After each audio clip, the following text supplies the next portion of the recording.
Namaste. So I'm going to read Book 6, Chapter 12, on the cause of the war between Adi and Bakar. Om Vakratunda Mahakaya Koti Surya Samaprabha Nida Veganam Kudavini Vasarvakaya Sushavada Om Ekarantai Vidma Vakratundai Tanti Prashoya Om Gammaganapati Om Hari Om Om Ya Devi Sarvabhuteshu Vidyarupinna Sanshara Namastasai Namastasai Namastasai Om Namo Namo Jagannatha Vidyapradayini Maha Saraswati Namo Kalyani Mata Saraswati Namaste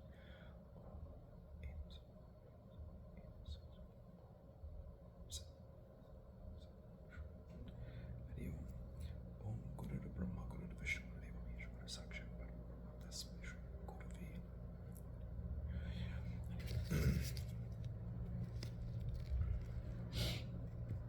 The king said, O best of Munis, tell me the names of the holy places of pilgrimage on the surface of this earth, the holy kshetras and the holy rivers. What are the fruits acquired in bathing there and in making charitable gifts as well? Also, what are the rules of the journeys and acts they are to be conducted? Vyasa said, Here I am describing to you various tirthas or places of pilgrimage, as well as those that are highly extolled as the best places favourite to the Devi.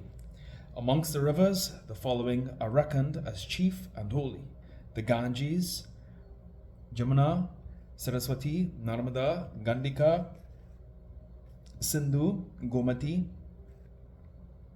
Tamasa, Kaveri, Chandrahaga, Vetravati, Charmandvati, Saraju, Tapi, and Sarvamati. Besides these, there are hundreds of rivers on the surface of this earth. Of them, those that fall into the ocean, they are holier, and those that have not reached the ocean are less holy. Of those rivers that fall into the ocean, those that always flow with great current, they are comparatively holier. But in the 2 months, Shravan and Bhadra, 15th July to 15th September, all the rivers are considered as if they are during their menstruation periods. And this time also some rivers carry water of the rains, just sufficient to supply the villagers with water. O King, the following are the famous places of pilgrimages calculated to bestow merits: Puskara, Kurukshetra, the holy Dharmaranya, Pravasa, Prayagya, Naimi Saranya, and Arbu Dharanya. O King of the mountains, the following are considered as sacred: Shrisaila, Sumeru, Gandhamandana. Of the lakes, the following are very holy and very famous: Manasarova, Vindu Sarovara, and Aksoda. These are the chief lakes. To those munis that meditate on their Atman, and the hermitages are sacred. Still, the hermitage of Badri is always considered very sacred and the most celebrated. Here, Nara and Narayana, the two famous munis, practice their asceticism. The Vamanasrama and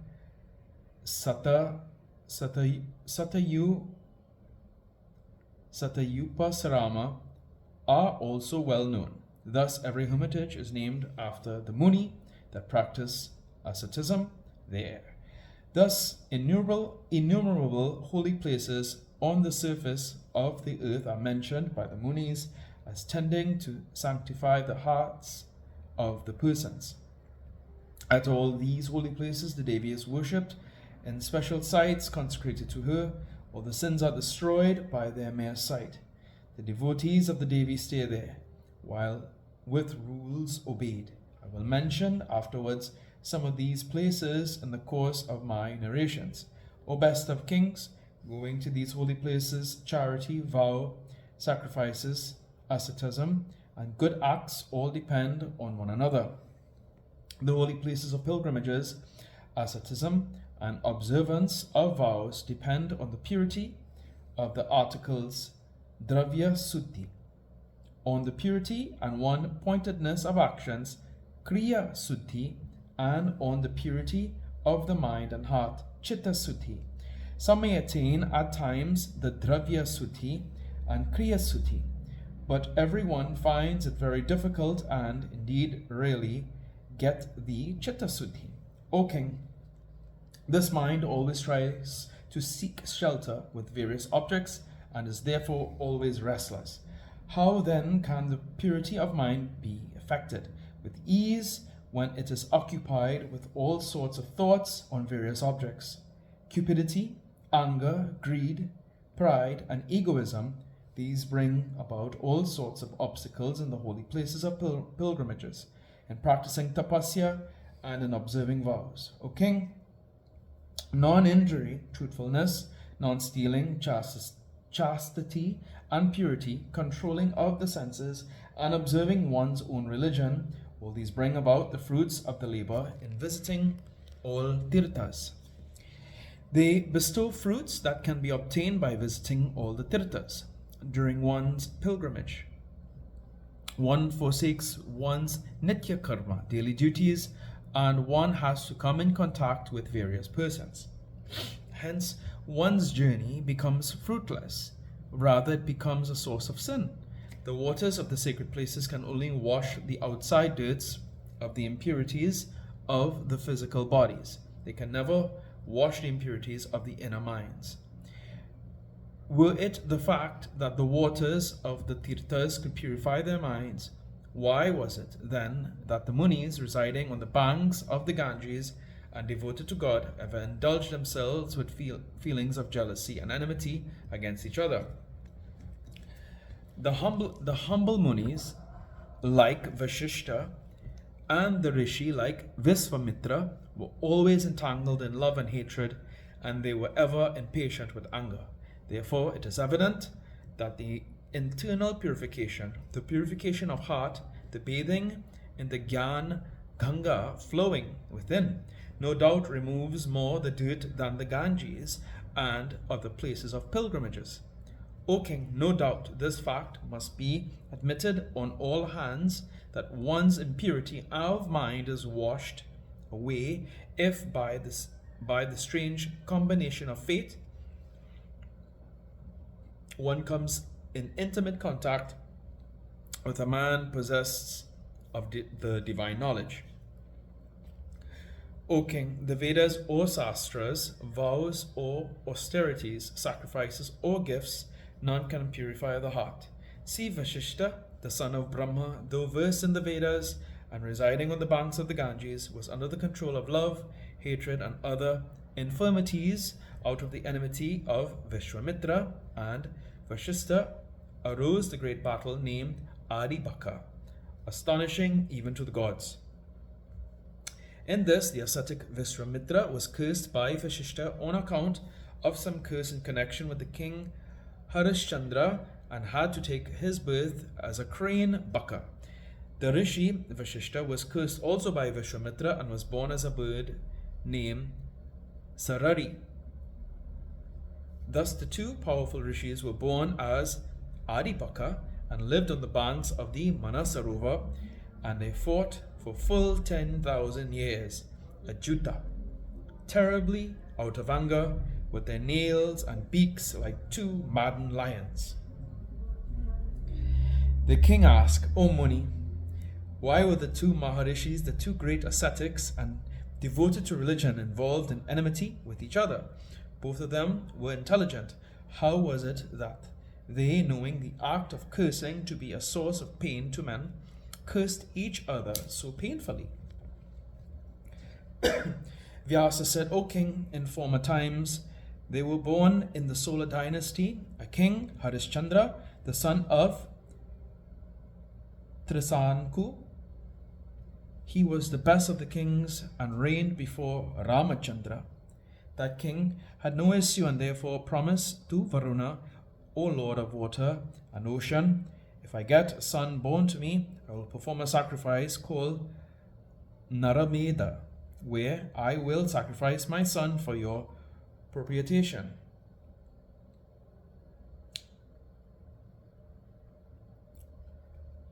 Varuna was very pleased with the king when he made such a vow, and the exquisitely beautiful queen held the fetus in the womb.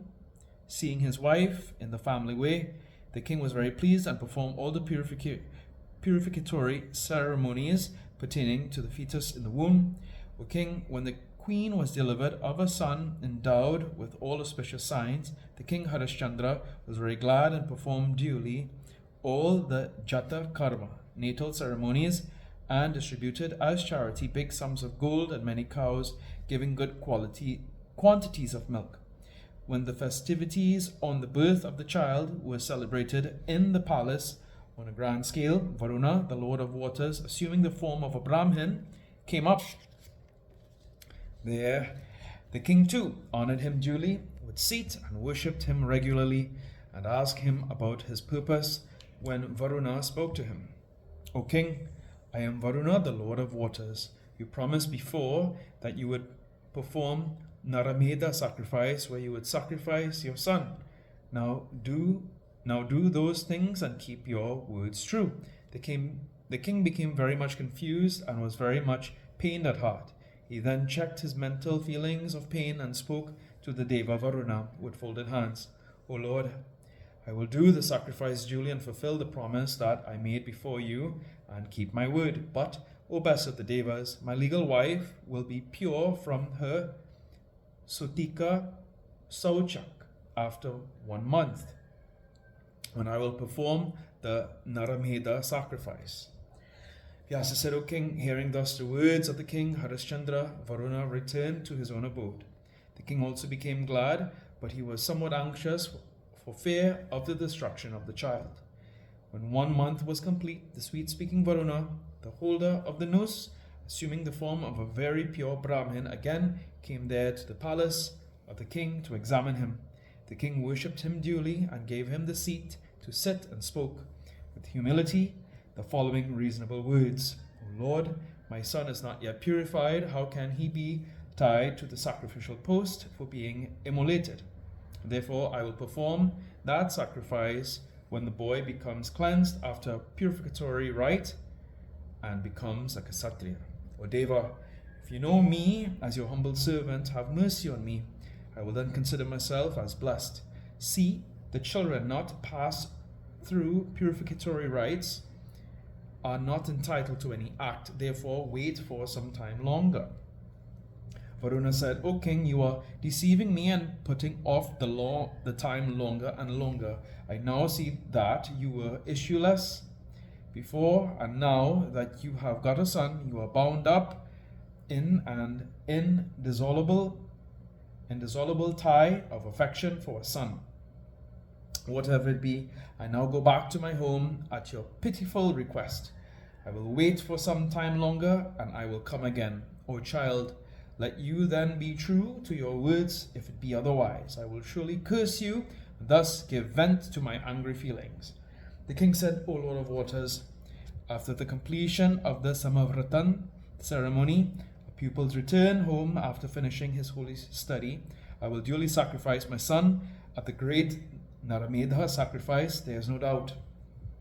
Vyasa said, Varuna was very pleased at the king's words and quickly went back, saying, Let it be so. The king also became comforted. On the one hand, the king Harishchandra's son became widely known by the name of Rohita, and as he got older, he became gradually versed in all the sciences and became very clever and intelligent. That boy then came to know by degrees that the cause of the sacrifice of full detail, and knowing that his death is quite certain, became very afraid and quickly fled away from the king and went and stayed in caves of mountains with a fearful heart. Then, when the proper time came, Varuna came up there to the royal palace, desirous to have the sacrifice, and spoke to the king thus: O king, now the prescribed time has come. Therefore perform the sacrifice that you have resolved to celebrate. The king was very much pained to hear this, and spoke with a very sad appearance. O best of the Devas, what can I do now? My son has fled away out of the fear of his life. I do not know his whereabouts. Varuna became very angry at these words and cursed him thus: O liar, you are an hypocrite Pandit, therefore you deceived me frequently. Let therefore the disease dropsy come and attack your body. Varuna, the holder of the noose, cursing thus, went back to his own abode. The king was attacked with that disease, remained in his own residence, afflicted with cares and anxieties. Rohita, the son of the king Harishchandra, heard about the severe illness of his father, when he was very much tormented with that disease and the curse of Varuna. One day a traveller told him, O son of the king, your father is very ill with dropsy due to the curse, and is very sorry. Certainly your brain has turned wrong. Vain is your coming in this world. You have passed your life to no purpose, for you are staying still in this mountain cave, abandoning your sorrowful father. Certainly you are a bad, disobedient son. What use is there in your keeping up this body? What purpose will be served by your birth? When you have got this body, you have abandoned that father and are staying in this solitary cave. Know this as certain, that to sacrifice one's life is the duty of a good and obedient son. Therefore, what more shall I say now that your father, the king Harishchandra, ailing from a severe illness, is very sorry for you and is always weeping. Vyasa said, O king, hearing from the passerby these good words, the prince Rohita wanted to go to his sorrowful father, attacked with disease, when Indra, assuming a Brahmin form, came up to him and began to speak to him when he was alone, like one who was filled with mercy.